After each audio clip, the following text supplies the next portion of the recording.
Okay. Kalau kamu tahu dito, kamu jawab di sini. Karapatan ng bawat bata na magkaroon ng sapat na edukasyon. Pergi sekolah, tapi masalahnya tiada makeup, tiada menjama apa semua, tiada pas. Pandai sudah tambah. Karapatan ng bawat bata na magkaroon ng pagkakakilanlan. Ano sa tingin mo sa sarili mo? Filipin. Pero paano kung tila ipinagkakait ang mga ito sa kanila? Sebab saya takut kena tangkap oleh polis. Macam mana jaga siapa yang jaga adik saya? Sa isang kabundukan sa Sabah, patago kung mag-aral ang ilang kabataang tinatawag na stateless. Mga walang dokumento pero itinuturing ng tahanan ang Sabah. It breaks your heart to see them like this. Because I want to help them, but I cannot do much.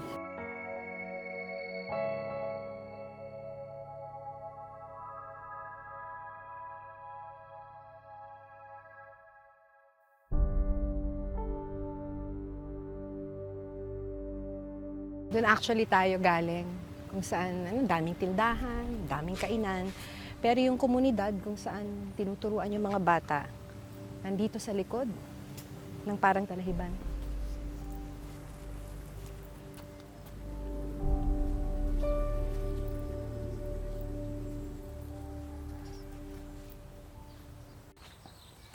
Doon.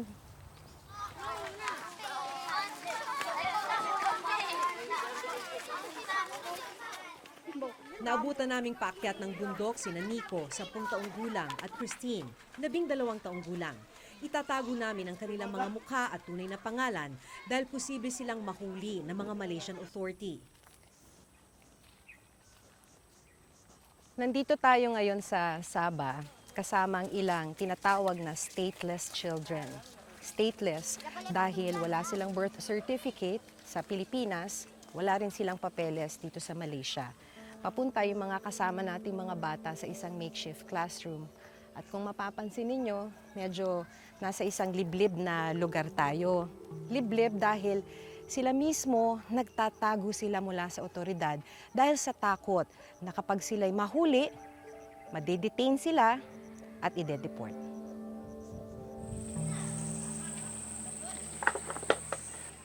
Ang batang si Nico dito na sa Sabah isinilang ng kanyang mga Pilipinong magulang na wala ring mga papeles.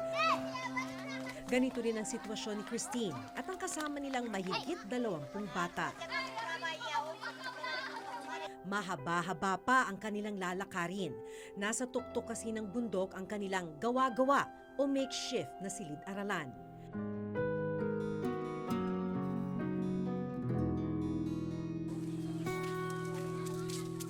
Bukod sa maputik, may mga matatarik na bahagi ng bundok ang kailangan nilang daanan.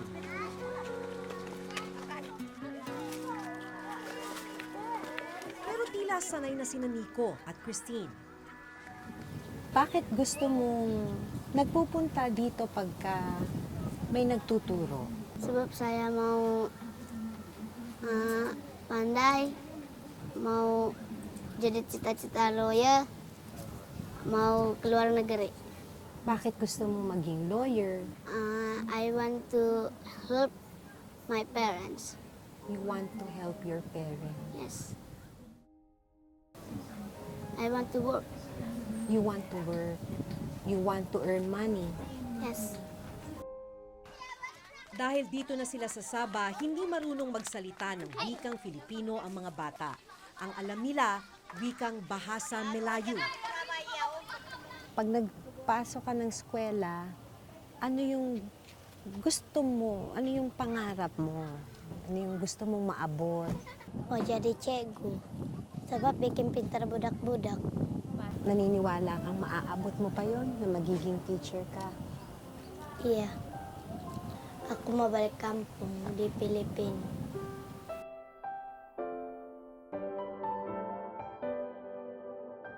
Matapos ang halos isang oras,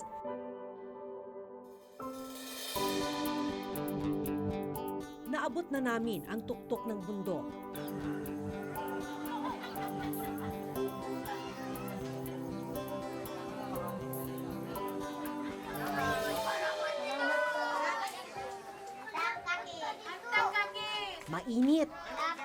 Walang mga upuan at mesa.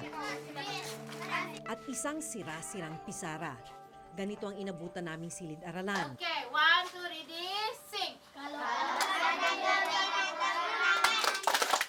Pero ang mga gaya ni Nico, desididong matuto. Nakikita ito, huy! Dito ko nakilala si Teacher Gaya, isang Pilipinang nakapag-asawa na ng Malaysian citizen sa Sabah.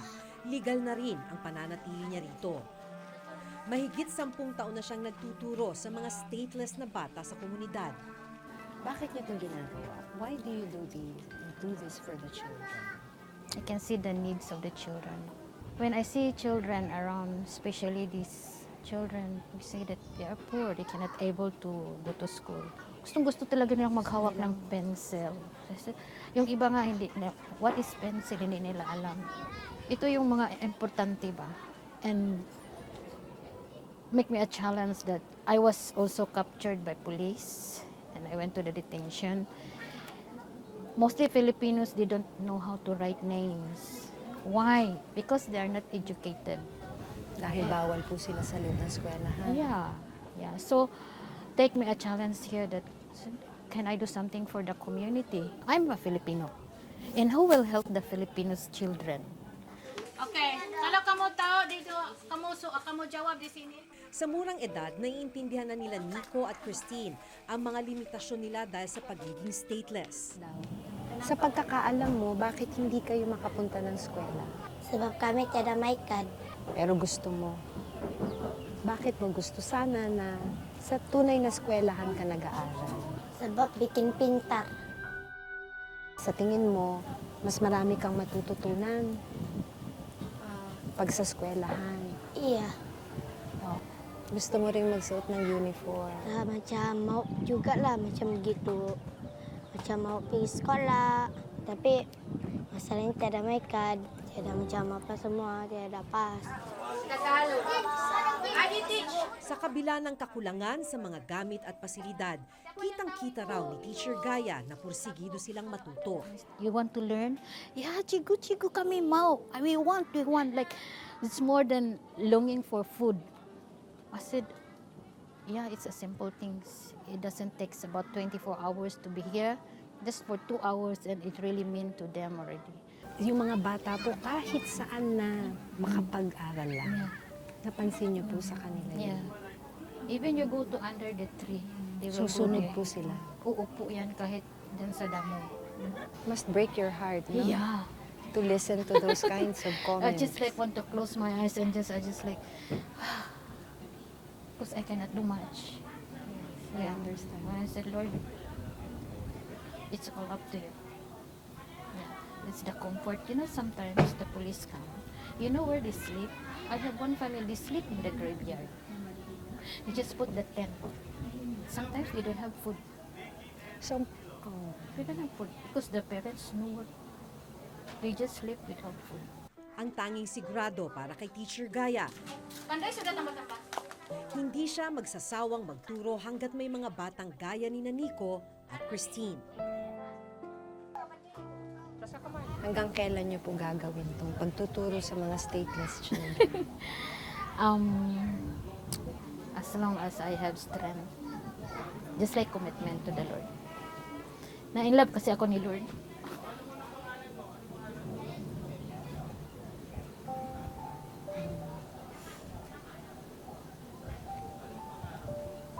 But it breaks your heart to see them like this. Because I want to help them, but I cannot do much. But I'm still praying that our government can do something. Marunong na ba kayong magtagalog kahit konti? Opo. Opo. Ano to? Ilan to?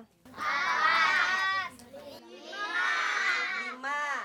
Siyam. Ano pa yung mga gusto mo kasing matutunan? Kaya gusto mong magpunta sa tunay na eskwelahan? Oh, belajar bahasa Inggeris. Jadi pandailah yang itu je. Iya, sama macam Melayu. Gusto mo pa na matutong mag-English. Bakit? Sebab saya kalau pergi negeri lain lah, saya pandailah bahasa lain. Makahanap ng trabaho. Iya. Bukod sa Malay at Ingles, tinuturuan din ng mga bata ng wikang Filipino. At kahit ni minsan, hindi pa sila nakatungtong sa bayan nila sa Pilipinas, pangarap nilang makapunta rito balang araw. Tingin mo, Pilipino ka o Malaysian? Pilipinas. Ano sa tingin mo sa sarili mo? Pilipino. Yes. Saan mo gustong tumira? Dito o sa Pilipinas? I want to. Dalawa. Gusto mo maging Pilipino at Malaysian din. Yes. Yes. Kaya gusto mo ring matutong mag-Tagalog, Filipino. Yes. Bakit gusto mo na Pilipino at Malaysian ka? Dalawa. Sebab saya mau tengok dua-dua. Kebahagiaan. Sebab saya mau tengok kebahagiaan dua-dua. So gusto mong makita ang Pilipinas. Ya.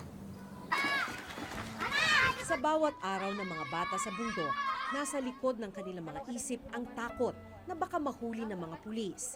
Kaya ni makapasyal sa syudad, hindi nila magawa. Kalau macam ada polis datang, terpaksa lah saya tapuk. Paano kayo nagtatago? Kat bawah, dikumus dengan mantah. Saya dekat tanu, dibawa kolong. May mga lugar ka bang hindi pinupuntahan dahil natatakot ka? Iya. Macam mau pergi keke, mau pergi nanam, cari kerja tidak dapat. Tapi dekat keke banyak polis, macam ada mau cek pas, mekad. Kaya dito ka na lang. Hindi ka lumalayo dito. Iya, tidak dapat jalan. Ang ikinatatakot ni Nico at Christine, naranasan ng 10 taong gulang na si Adam.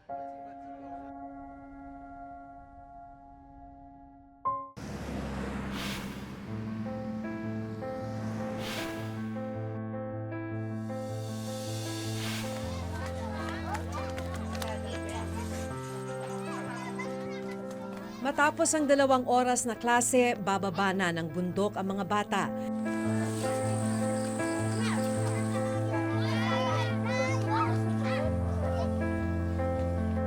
Kabilang sina Nico at Christine.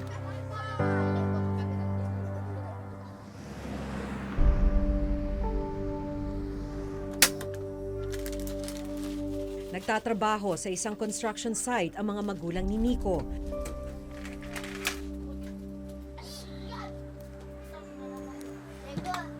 Kaya siya ang nag-aalaga sa kanyang mga kapatid pagkatapos ng klase.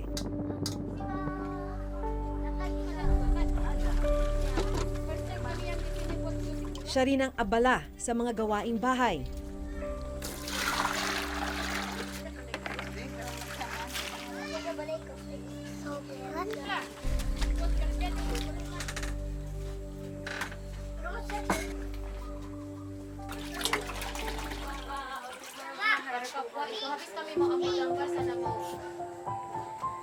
Pagkatapos alagaan ng mga kapatid, ballpen at isang lumang notebook naman ang kanyang haharapin.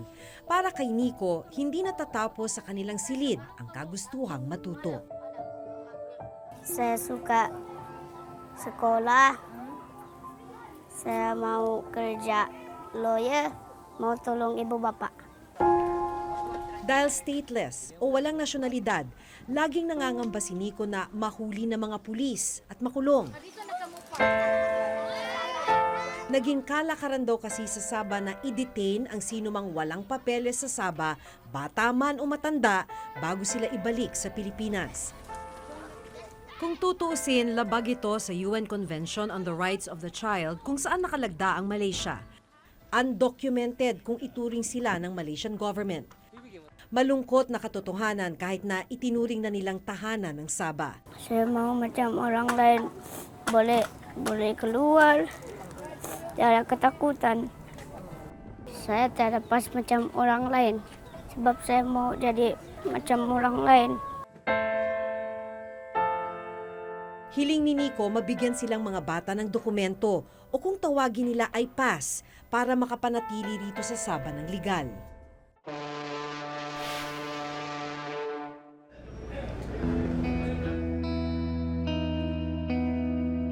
Ang kanilang kinatatakutan naranasan ng 10 taong gulang na si Adam.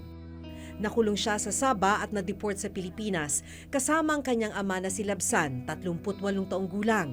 Naabutan namin ang mag-ama nang ma-deport sila sa Zamboanga City noong November ng nakaraang taon. Mahirap talaga, pati yung pagkain sa kulungan. Ang konti na lang pinagkain kasi ano-ano naman ang pinakain. Kahit yung tubig, madumi naman. Ilang buwan kayo doon? 4 na buwan. Minsan kamali ka lang, kahit hindi pa. Binubugbog na lang talaga. Matapos ang kalbaryong dinanas ni na Adam, bumalik sila sa Pilipinas para muling makapagsimula. Hanggang ngayon may claim ang Pilipinas na bahagi ng teritoryo nito ang Sabah. Dahil pinaninindigan ng gobyerno natin na atin ang Sabah, hindi nagtatayo ang Pilipinas ng embahada o konsulado sa pulong ito. Kaya para sa mga Pilipinong nakararanas ng problema sa Sabah, kailangan pa nilang dumulog sa Kuala Lumpur. Of course, hindi natin iiwan yung claim natin doon. However, meron tayong mga certain operations which are very legal, very respectful of the Malaysian government, where we try to help our Filipinos there by consular missions, health missions, or schools that we put up there, or learning centers to help our Filipinos.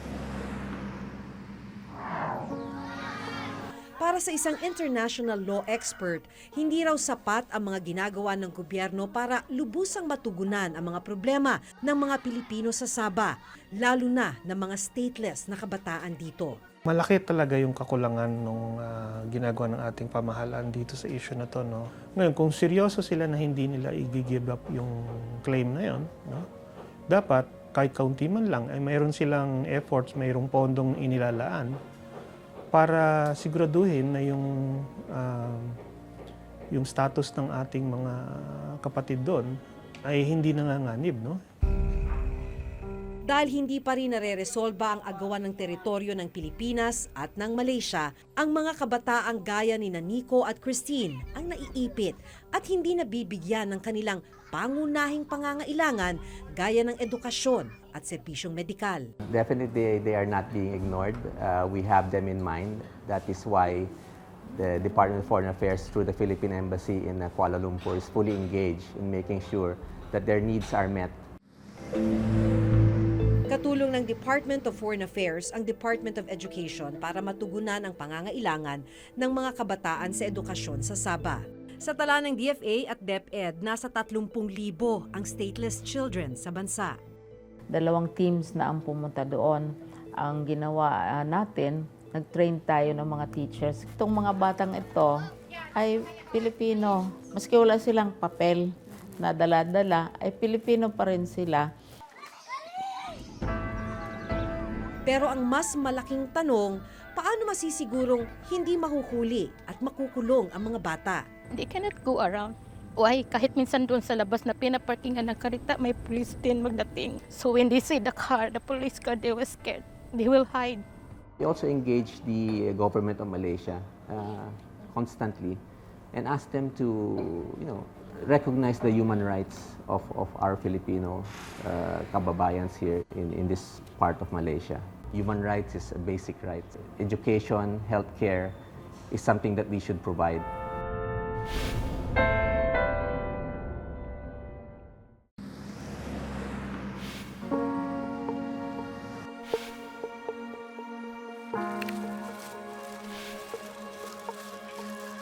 Habang hindi pa nare-resolba ang issue sa claim ng Pilipinas sa Sabah,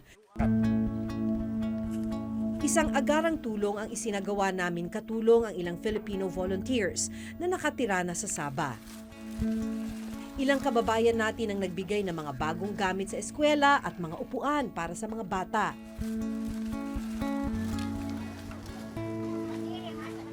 Sa Gumbirala, dapat buku, pensel, warna. Rasa sangat bahagia.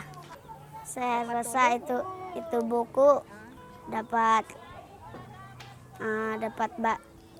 baikkan harapan saya dan juga harapan kami. Kung tutuusin, paunang lunas pa lamang ang tulong na ito sa mas malalim na problemang kinakaharap ni Nico at Christine. Hiling nila dumating ang araw na gigising sila na hindi na nila kailangang magtago, na hindi na sila nangangambang mahuli at makulong, at araw na mabuhay lang silang ligtas at payapa bilang mga bata. Mula rito sa Sabah, ako si Maki Pulido at ito ang nakatala sa aking Reporter's Notebook.